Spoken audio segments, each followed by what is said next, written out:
আসসালামু আলাইকুম। আজকে আমি সিমাইয়ের মধ্যে ডিম দিয়ে মজার একটা রেসিপি করে দেখাবো। খেতে কিন্তু দারুণ টেস্টি হবে। প্রথমে এখানে আমি সিমাই নিয়ে নিচ্ছি। ১৫০ গ্রামের মতো হবে। আপনারা আপনাদের পরিমাণ মতো নিবেন। এখন হাত দিয়ে ভালো করে গুঁড়া করে নিব। এইরকম করে গুঁড়া করে নিতে হবে। তারপর এর মধ্যে দিয়ে দিচ্ছি চিনি 1/3 কাপ। চিনি স্বাদ অনুযায়ী নিয়ে নিবেন। ময়দা ২ টেবিল চামচ। আর দিয়ে দিচ্ছি গুঁড়া দুধ ২ চামচ। তাহলে খেতে আরও বেশি টেস্টি হবে। নারিকেলের গুঁড়া ২ চামচ দিয়ে দিচ্ছি। আর একটা ডিম ভেঙে দিচ্ছি। ভালো করে মাখিয়ে নিব। এখানে দুধ পানি কিছুই দিতে হবে না। ডিম আর চিনি আছে, এতে মাখা হয়ে যাবে। এখন আমি হাত ধুয়ে হাতে তেল লাগিয়ে নিয়েছি। নিয়ে এরকম করে আমি গোল করে চ্যাপ্টা করে নিচ্ছি। আপনারা চাইলে কৌটার ঢাকনা দিয়েও বানিয়ে নিতে পারবেন। তাহলে পিঠাগুলো সমান হবে। এখনও ভালো হচ্ছে, দেখতে সুন্দর লাগছে।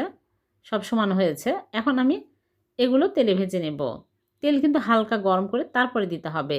বেশি হাই হিটে তেল গরম করে এই পিঠাগুলো ছাড়বেন না, তাহলে চট করে পুড়ে যাবে, ভিতরে কাঁচা থেকে যাবে। এখন আমি উল্টিয়ে পাল্টে ভেজে নেব। একটু সময় নিয়ে ভালো করে ভেজে নিতে হবে। তাহলে ভিতর পর্যন্ত ভালোভাবে ভাজা হবে আর খেতেও মুচমুচে হবে। এই পিঠাগুলো বেশি করে বানিয়ে এয়ারটাইট বক্সে রেখে দিবেন, অনেক দিন পর্যন্ত ভালো থাকবে, নষ্ট হবে না। যখন এরকম সুন্দর কালার হবে তখনই তুলে নিচ্ছি। সবগুলো ভেজে তুলে নিলাম। হয়ে গেল সিমাই আর ডিমের পিঠা। খুবই টেস্টি হয়েছে। ভালো লাগলে লাইক কমেন্ট শেয়ার করবেন।